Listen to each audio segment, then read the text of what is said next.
आज हम बात करेंगे ऑर्गेनाइजेशनल बिहेवियर यानी ओबी के एक बहुत ही इम्पॉर्टेंट टॉपिक पर्सनालिटी की। और आखिर पर्सनालिटी को हम ओबी में एज अ टॉपिक क्यों पढ़ते हैं ये भी हम डिस्कस करेंगे। देखो, पर्सनालिटी शब्द को समझने से पहले, इसके मतलब को समझने से पहले हमें ये जानना ज़रूरी है कि ओबी क्या होता है। तो लास्ट वीडियोस में, लेक्चर्स में भी हमने ये डिस्कस किया है कि ऑर्गेनाइजेशनल बिहेवियर क्या है। एक स्टडी है। स्टडी किस चीज़ की? जो भी लोग एक ऑर्गेनाइजेशन, एक संस्था में काम कर रहे होते हैं उनके बिहेवियर की क्या है, स्टडी है। अब बिहेवियर क्या है? बिहेवियर किसी का बर्ताव, यानी कि उसके एक्शंस, उसके एक्ट्स जो वो करता है, यानी कि behaviour is always seen. Behaviour हमेशा दिखता है क्योंकि इट्स एन एक्ट। जैसे आप कुछ बोलते हो, इसके थ्रू आपका बिहेवियर पता चलता है।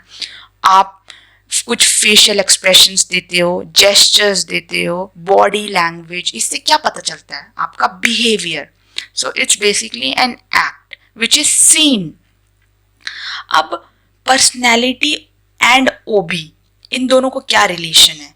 देखो, अभी मैंने आपको बताया ओबी क्या है, लोगों के बिहेवियर की स्टडी होती है जो कि एक ऑर्गेनाइजेशन में काम कर रहे होते हैं। अब उनके बिहेवियर की स्टडी को करना क्यों ज़रूरी है? ताकि हम उनके जो भी वो एक्ट्स करते हैं, एक्शंस करते हैं, उनको क्या कर सकें, उनको इम्प्रूव कर सकें। ओके, अगर वो ऑर्गेनाइजेशन के हित में नहीं है वो एक्शंस, तो उनको क्या कर सकें, हम इम्प्रूव कर सकें उन्हें, यानी अगर हटा सकें और उनकी जगह कुछ पॉजिटिव बिहेवियर उनमें ला सकें। इसीलिए हम उनके बिहेवियर की स्टडी करते हैं। बिहेवियर मैंने आपको बताया कि एक एक्ट होता है जो बताता है कि हम किसी चीज़ के बारे में क्या फील करते हैं। किसी संस्था के बारे में हो सकता है, किसी पर्सन के बारे में, या किसी जगह के बारे में, या कोई सिचुएशन ऐसी आ गई उस टाइम पे हम कैसा एक्ट करते हैं।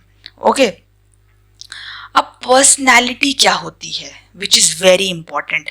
देखो, हमारा जो बिहेवियर है वो हमारी पर्सनैलिटी डिटरमाइन करती है। मतलब जो कुछ भी हम करते हैं, ओके, जो भी एक्शंस हम करते हैं वो हमारी पर्सनैलिटी पर डिपेंड होता है। पर्सनैलिटी क्या होती है? किसी पर्सन के कैरेक्टरिस्टिक्स का कॉम्बिनेशन। देखो, कोई पर्सन, लेट से किसी पर्सन के अंदर कोई बहुत हार्ड वर्किंग है और साथ साथ में वो बहुत कॉन्फिडेंट भी है, लेकिन लेट से उसके अंदर लीडरशिप क्वालिटी की कमी है अभी, और भी बहुत सारी उसके अंदर क्वालिटीज होंगी। पर्सनैलिटी क्या है? इन सब का कॉम्बिनेशन है। कोई चीज़ उसमें कम हो सकती है, कोई चीज़ ज़्यादा हो सकती है। It does not matter. What matters is it's a combination of all the features of an individual, all the characteristics of an individual. Getting my point? अब characteristics क्या होते हैं, किसी के गुण क्या होते हैं? जैसे कि मैंने आपको अभी एग्जाम्पल से बताया कि किसी पर्सन के अंदर बहुत हाई पॉजिटिव एटीट्यूड हो सकता है, किसी का दृष्टिकोण, नज़रिया जो है पॉजिटिव हो सकता है, किसी का मोटिवेशन हाई हो सकता है, किसी की कम्युनिकेशन स्किल्स लेट से नहीं उतनी अच्छी नहीं है, किसी की हाइट, आप देख रहे हो, आप हाइट, स्किन कलर या फिर आई कलर, ये सारी चीज़ें भी पर्सनैलिटी के अंदर आती हैं। लेकिन अगर मैं ये बोलूँ, पूछूँ आपसे कि क्या किसी का हाई मोटिवेशन उसकी पर्सनैलिटी, पूरी पर्सनैलिटी है? नहीं। पर्सनैलिटी क्या है? हर गुण का, हर कैरेक्टरिस्टिक्स का, चाहे वो पॉजिटिव हो चाहे वो नेगेटिव हो, उन सब का एक क्या है, मिश्रण है, उन सब का एक कॉम्बिनेशन है। Okay, so we can say it's an entire house. जैसे घर ईंटों से बनता है, कंक्रीट से बनता है, या फिर किसी भी कंस्ट्रक्शन मटेरियल को हम यूज करके घर बनाते हैं, लेकिन पर्सनैलिटी उसका क्या है, पूरा का पूरा एक इवेंचुअल रिजल्ट है, इवेंचुअल कॉम्बिनेशन है। जैसे घर is the combination of all the construction material that we used for its construction. The combination of all these is one's personality. अब आई होप सबको पर्सनैलिटी का मतलब क्लियर हो गया होगा। यानी कि पर्सनैलिटी में ही सारे फैक्टर्स आ जाते हैं, सारी क्वालिटीज आ जाती हैं जो भी हम ओबी में पढ़ते हैं, जैसे एटीट्यूड, लीडरशिप क्वालिटी, या फिर learning, okay, motivational level, values, okay, तो ये सारी की सारी चीज़ें क्या आती हैं आपके पर्सनैलिटी में। अब किसी की पर्सनैलिटी को क्या डिटरमाइन करता है, जैसे लेट्स से मेरा मोटिवेशनल लेवल बहुत हाई है, कॉन्फिडेंस अच्छा है, तो ये जो चीज़ें हैं ये कैसे आई मेरे अंदर, ओके, ये किन चीज़ों ने इसको इन्फ्लुएंस किया। सो देर आर ब्रॉडली अगर हम बात करें, देर आर 4 फैक्टर्स, 4 फैक्टर्स हैं जो इन्फ्लुएंस करते हैं एक पर्सन की पर्सनैलिटी को, उसके गुणों को, उसके कैरेक्टरिस्टिक्स को, जो डिटरमाइन करते हैं, अब इन्फ्लुएंस करते हैं। अब biological factors, social factors, cultural factors और सिचुएशनल फैक्टर्स, ये चारों ब्रॉडली फैक्टर्स हैं, इन्हीं के अंदर सारी चीज़ें आ जाती हैं। अब बायोलॉजिकल फैक्टर्स क्या होते हैं, अब देखो आप एक फोटो में देख सकते हो, ये जो पर्सन है, ये काफ़ी देखने से लग रहा है this person is very aggressive, और ये पर्सन बहुत ही खुश मिजाज है, बहुत ज़्यादा हंसमुख है कह सकते हैं, and this person has a smile on her face, okay, and this person is also always happy. तो ये क्या दिखा रहे हैं, पर्सनैलिटी, इसकी पूरी पर्सनैलिटी नहीं दिखा रहा है, उसका एक कैरेक्टरिस्टिक दिखा रहा है। आई सेड की पर्सनैलिटी का पूरा कॉम्बिनेशन सब चीज़ों का, लेकिन यहाँ पे हमें एक कैरेक्टरिस्टिक दिख रहा है जो कि उसका क्या है, जोवियल नेचर दिखा रहा है, या किस टाइप का उसका एटीट्यूड है लाइफ के प्रति, ओके। अब बायोलॉजिकल फैक्टर्स क्या होते हैं, देखो कुछ चीज़ें हमें ना अपने एंसेस्टर्स द्वारा मिली होती हैं, जैसे कहते हैं ना जेनेटिकली हमें मिली होती हैं, बाय बर्थ या ब्लड। तो बायोलॉजिकल फैक्टर्स इन्हीं चीज़ों की बात करते हैं जो कि हमें बाय ब्लड या बाय जेनेटिक्स मिली है।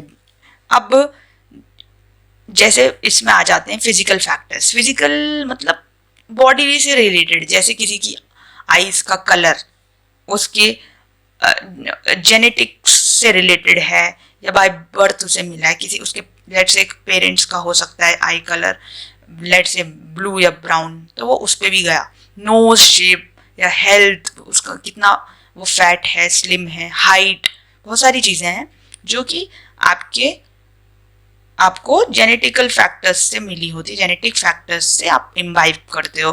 ब्रेन की बात करें तो देखो ब्रेन भी एक बायोलॉजिकल फैक्टर में आ जाता है, क्योंकि किसी का लेट से हम देखते हैं ना, कई बच्चों का दिमाग बहुत शार्प होता है, वो बहुत चीज़ें जल्दी समझ जाते हैं, ओके, लेकिन क्या पता से समझ तो जाते हैं, लेकिन फिर उनका जो है लेजी एटीट्यूड होता है, वो भी उन्हें अपने उससे मिला होता है ना, एंसेस्टर्स से बाय बर्थ मिला होता है। ये सब चीज़ें हो सकती हैं एक पर्सन के अंदर। हेरिडिटी फैक्टर्स क्या होते हैं, ये भी बायोलॉजिकल फैक्टर्स का पार्ट है। ये बेसिकली आप at the time of conception, जब अब एक पर्सन कंसीव करता है उस टाइम पे जो उसको चीज़ें वो अडॉप्ट करता है at the time of conception. तो जेंडर, जैसे उसका जेंडर, वो कितना इंटेलिजेंट होगा, टेम्परामेंट, उससे वो क्या किस टाइप का टेम्परामेंट होगा, उसका एग्रेसिव नेचर होगा या फिर जोवियल होगा, बहुत सारी चीज़ें वो कंसेप्शन के टाइम पे जो वो अडॉप्ट करता है अपने मदर से, वो चीज़ें इसमें आ जाती हैं। सोशल फैक्टर्स क्या होते हैं, देखो सोशल फैक्टर्स भी डिटरमाइन करते हैं हमारी पर्सनैलिटी को, इफेक्ट करते हैं, ओके। अब कैसे करते हैं, सोशल फैक्टर्स होते क्या हैं, देखो आप एक एनवायरनमेंट में रहते हो, एनवायरनमेंट सराउंडिंग है, अब उस सराउंडिंग्स में आपके पास आपके फ्रेंड्स होते हैं, आपके या फिर आपके रिलेटिव्स होते हैं, फैमिली मेम्बर्स होते हैं, बहुत सारे लोग जो आपसे इंटरेक्ट करते हैं। आपके अगर आप कॉलेज स्कूल पढ़ते हैं तो आपके टीचर्स होते हैं। तो ये क्या है, आपके समाज के फैक्टर्स हैं जो आपकी पर्सनैलिटी को इम्पैक्ट करते हैं, राइट। अब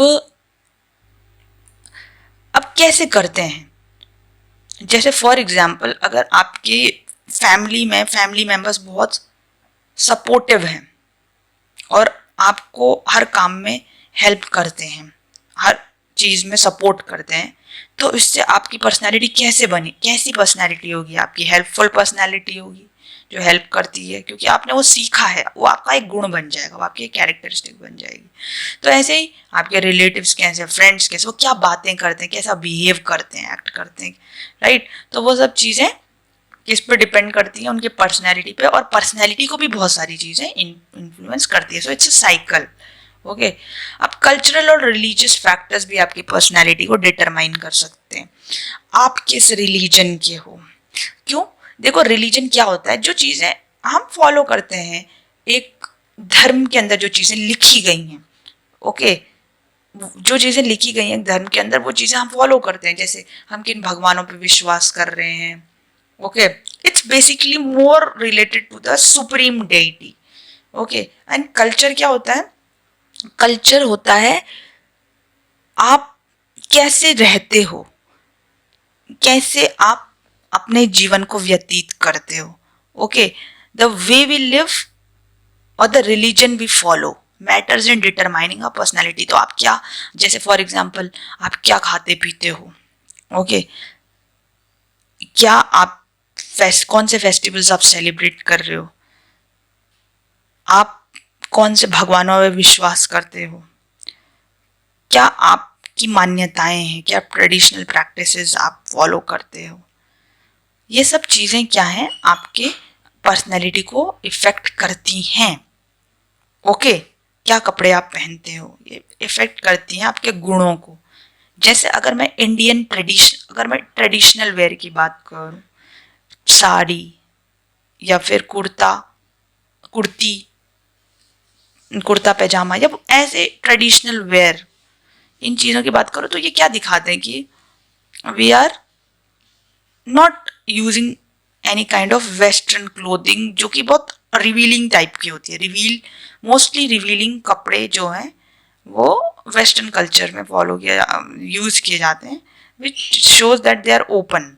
but in Indian culture we are wearing all those type of clothes which are showing that we are a little reserved, but we value our system, our traditional system. Okay, so this can be an example.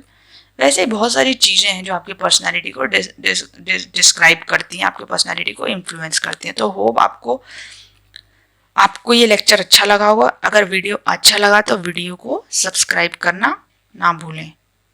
Till then, bye, take care.